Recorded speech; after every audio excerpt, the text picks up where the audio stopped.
If you're a technology supplier, trying to win a contract with the UK public sector can sometimes feel like you're navigating a maze, right? But what if there was a clear, straightforward path? Well, in this explainer, we're giving you that exact step-by-step strategy. So let's dive right in. So let's get right to it. The big question: how do you actually win these really valuable government tech contracts? It can definitely seem like a closed-off, complex world. But you know what? The game has changed recently. And honestly, that's fantastic news for suppliers just like you. That's right. Since early 2025, a brand new law kicked in that has simplified the whole process, and it's especially opened the doors for small and medium-sized businesses. This explainer, this is your guide to navigating this new, much more accessible landscape. Okay, so here's our plan. We're going to start with the new rules of play. Then we'll walk through a simple 3-step process: getting on frameworks, positioning yourself to win, and, crucially, building key relationships.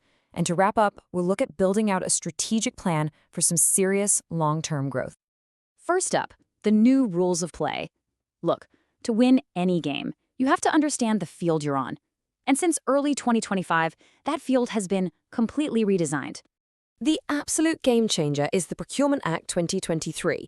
This law basically tore up the old, super complicated rulebook. Now, what's really crucial for you to get is the new focus. It's no longer just about who has the lowest price. Now it's all about overall value for money, transparency, and a real, genuine search for innovation. And the shift was huge. Before 2025, we were all dealing with those complex legacy rules. But in February 2025, the new act came into effect. And boom, it created a standardized and much, much simpler system, especially for SMEs looking to get in on the action. So with that new landscape fresh in our minds, let's move to step 1, getting on frameworks. Honestly, you should think of this as your essential first foothold. It's how you get your foot in the door of the public sector market. So how do you do it? Well, it really breaks down into 4 clear actions. First, you've got to identify the right frameworks for your business. Second, you track the opportunities that pop up. Third, you prepare your Procurement Selection Questionnaire, or PSQ.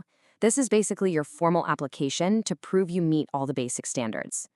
And finally, you should really consider joining a Dynamic Purchasing System, or DPS, which is a much more flexible route for common goods and services. And the good news is you're not doing this in the dark. You've got tools. Use the Crown commercial service listings to find your fit. Keep an eye out for the big tech frameworks like G-Cloud or Digital Outcomes. You need to be tracking all the open tenders on the official Find a Tender service. And seriously, use market intelligence tools like Tussle to get a real strategic edge. Okay, you've done the work, you're on a framework. Brilliant. Now for step 2, positioning to win.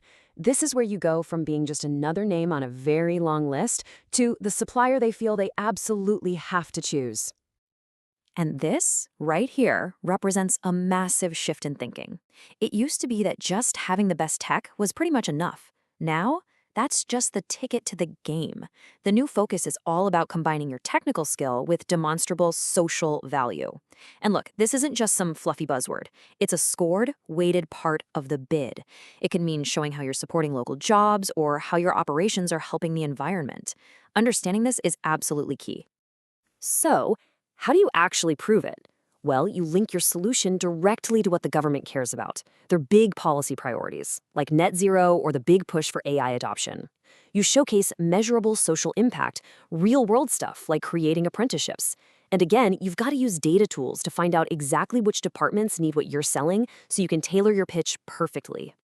Which brings us very nicely to step 3, and it's one that, let's be honest, tech suppliers can sometimes overlook. It's all about building key relationships. This is the human element of winning. I really want this to sink in for a moment. All your compliance, all your brilliant paperwork, your incredible technical skills, all of that just gets you on the list of potential suppliers. That's it. It's the relationships you build with the actual people, the decision makers that will win you the contract. So the obvious question is, where do you go to build these critical relationships?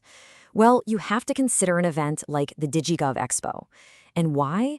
Because you'll find over 3,000, that's right, 3,000 digital and data leaders there from every single corner of the UK public sector, all in one place.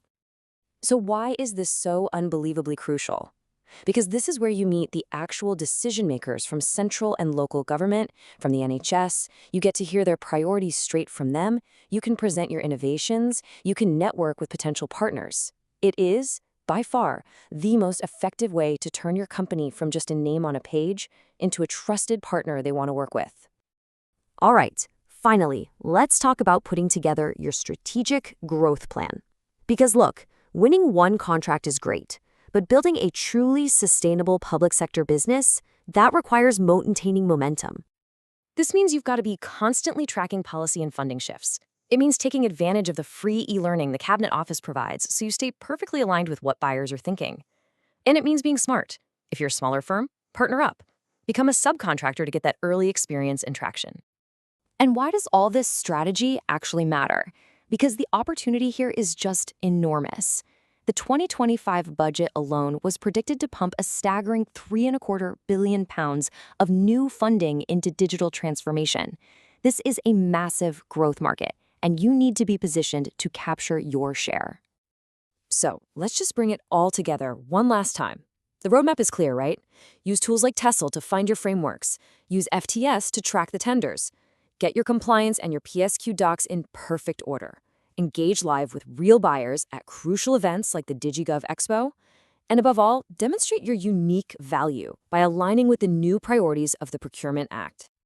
The path to winning public sector contracts in the UK really is clearer now than it has ever been.